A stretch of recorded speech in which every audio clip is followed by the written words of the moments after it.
La Belgique, comparativement à d'autres pays, c'est un pays plutôt égalitaire. Alors, un indicateur qui ne résume pas toute l'information sur les conditions d'emploi, les conditions de travail, les salaires, mais c'est quand même les disparités salariales.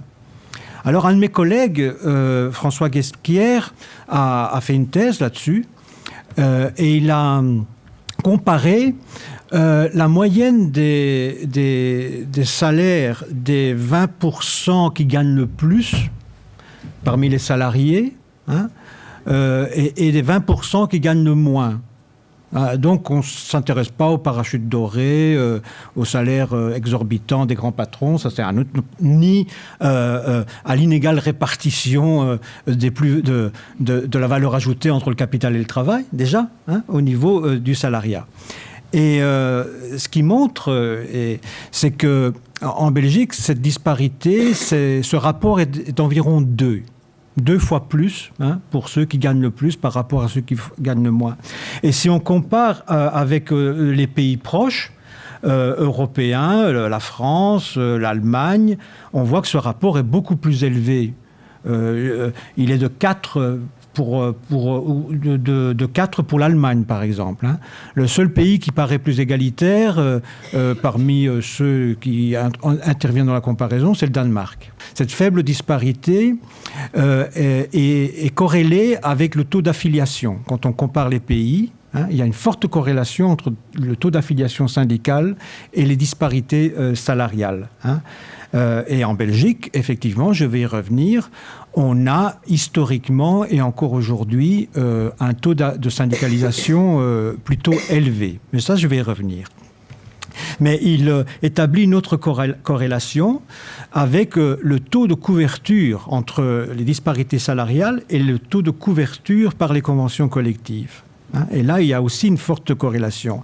Et si ce taux de couverture par les conventions collectives est tellement élevé en Belgique, c'est lié à la prépondérance de la négociation sectorielle et interprofessionnelle, donc de la négociation centralisée par rapport à l'entreprise. Le taux de syndicalisation en Belgique est élevé et surtout qu'il se maintient. Donc on est autour de 55% d'affiliés parmi les salariés.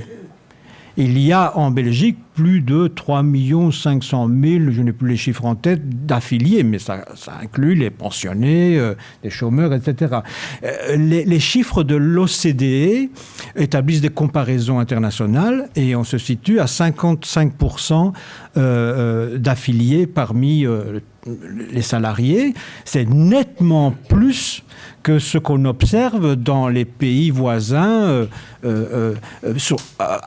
auxquels on se compare quand on cherche à observer l'évolution des salaires. Je pense à la France, à l'Allemagne et aux Pays-Bas. Hein. En France, on est en dessous de 10%. D'affiliés, ça ne dit pas tout sur la capacité de résistance syndicale. C'est pas ça que je prétends. Si on prend les Pays-Bas et l'Allemagne, on descend en une vingtaine d'années de 25-30% à aujourd'hui entre 15 et 20%. Donc il y a une tendance à la baisse. Cette affiliation syndicale, cette adhésion syndicale importante se traduit aussi au quotidien, notamment dans le secteur privé, à l'occasion des élections sociales. On constate tout de même une implantation avec des limites, dans les PME, des limites de toutes sortes, mais une forte implantation syndicale dans les entreprises et les administrations, à travers les élections sociales et d'autres formes de représentation. Donc, un maillage à la base très important. Et ça, je crois que c'est un élément qui est et qui devrait rester, et qu'il faut cultiver pour qu'il reste déterminant pour négocier les conditions d'emploi et les conditions de travail, malgré le rouleau compresseur qu'est cette que sont ces politiques néolibérales qu'on subit depuis une trentaine d'années et qui se traduisent aussi par un mode managérial de mobilisation du travail qu'on peut qualifier aussi de néolibéral. Hein. Si on regarde les élections sociales, je voudrais quand même vous rappeler ce chiffre. Là où elles sont organisées, c'est pas partout, hein, et parfois, même là où ça devrait, ça ne s'est pas organisé, mais quand elles sont organisées, il y a un taux de participation de 80%. C'est énorme. Ça dit quelque chose de ce qu'est la légitimité syndicale pour le moment, encore aujourd'hui, quoi qu'en dise le gouvernement, et quelle que soit l'opinion qui est relatée par la presse lorsqu'il y a des mouvements sociaux ou des actions de grève. Au fond, en Belgique, on a une histoire syndicale et une orientation idéologique du syndicat qui est tournée plutôt vers un syndicalisme d'intégration sociale. Un syndicalisme inclusif, si vous voulez. Hein, c'est un autre terme que j'aime bien. Et c'est dû à l'histoire du pays. Hein.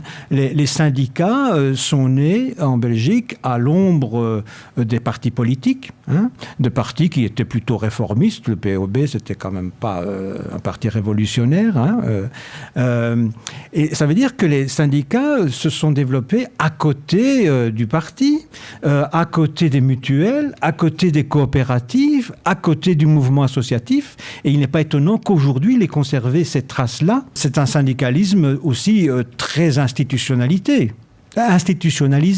hein, dans tout le système des relations collectives, à tous les niveaux.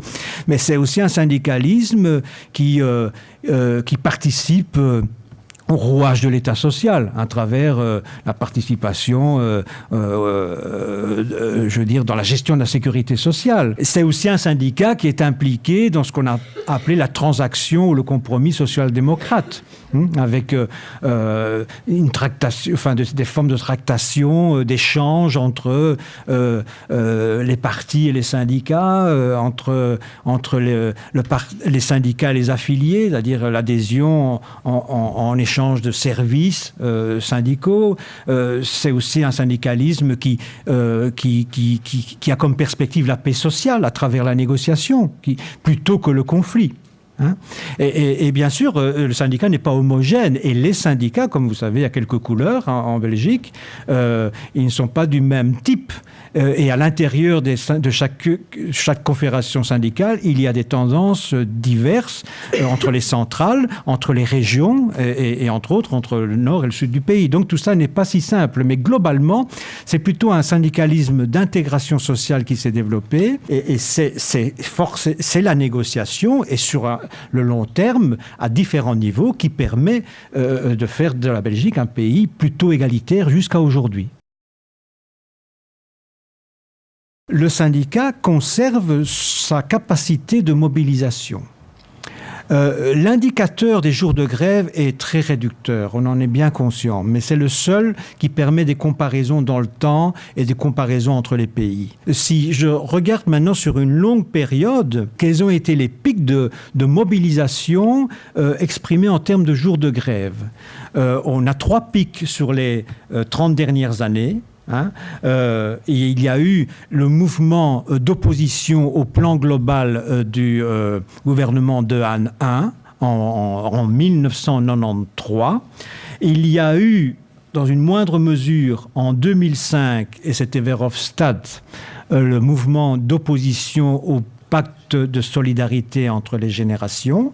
Et il y a un mouvement d'une ampleur quasi identique aujourd'hui, en 2014 principalement, contre le gouvernement Michel et ses politiques d'austérité, de blocage salarial, de réforme des pensions, de flexibilité, Chris Peters et tout ça. Mais une autre caractéristique de ces pointes de mobilisation, c'est qu'après un grand mouvement, comme en 1993, en 2005 et en 2014, il y a toujours une chute vertigineuse du nombre de jours de grève. Comme les gens se sont engagés et puis ils sont fatigués, quoi.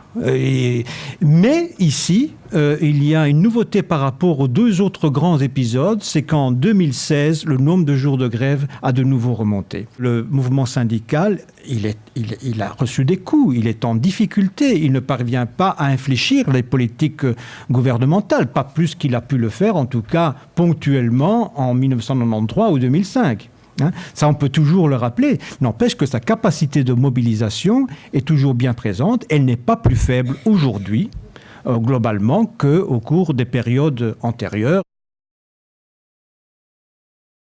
Avec mes collègues du GRACOS, le groupe d'analyse des conflits sociaux, tous les ans, on produit un numéro d'une revue, du CRISP, qui relate des conflits significatifs qui ont eu lieu l'année antérieure. Et ça fait maintenant depuis 2011 qu'on fait cet exercice, on commence à avoir un peu de recul. Ce qu'on observe à travers les conflits, c'est que l'entreprise ne ressemble plus à ce qu'elle était auparavant. Elle connaît une double évolution paradoxale. D'abord, c'est le fait, elle est de plus en plus dirigée par des multinationales. Donc il y a une concentration du capital, et d'un autre côté, un éclatement de l'entreprise à travers des réseaux de sous-traitance, le recours à la franchise, l'appel à des intérimaires. On est dans une configuration complètement différente de l'entreprise qui appelle effectivement une réflexion syndicale. Le syndicalisme de réseau m'apparaît comme une étape nécessaire, mais qui ne peut être que transitoire, parce qu'elle doit servir de fournir des enseignements pour que les organisations syndicales se restructurent en prenant en compte cette transformation de l'entreprise.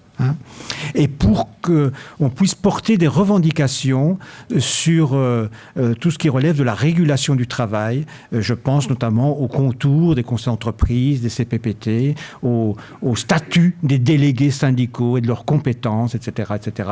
Mais là, c'est vraiment un sujet extrêmement important, mais qui a déjà été pas mal abordé.